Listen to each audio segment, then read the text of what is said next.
But I think by and large, the United States has done a good job of dealing with China, and I think we will continue to do a good job. Ukraine and Russia is a very different issue, very different issue.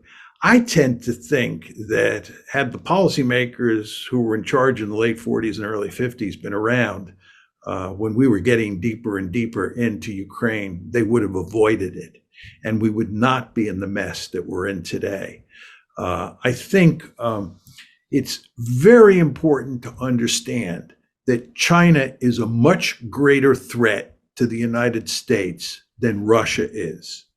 And in a world like that, it's most important that the United States pivot fully to Asia and not get bogged down in a war in Eastern Europe that matters little for the strategic balance of power, right?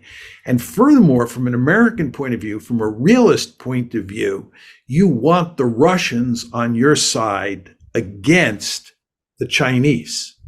You don't want to drive the Russians into the arms of the Chinese. Remember, you have three great powers in the present system: the United States, China, and Russia. And in a world where you're the United States and your principal rival is China, you want the Russians on your side of the ledger. But the Ukraine war has pushed the Russians into the arms of the Chinese, and it's made it very difficult for the United States to pivot fully to Asia, to deal with its principal rival.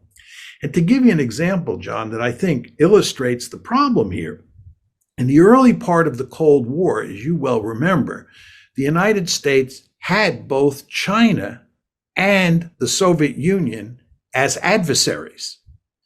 What we did, starting in 1972 under President Nixon, was we peeled the Chinese off from the Soviets, and the Chinese became allies of the United States against the Soviet Union.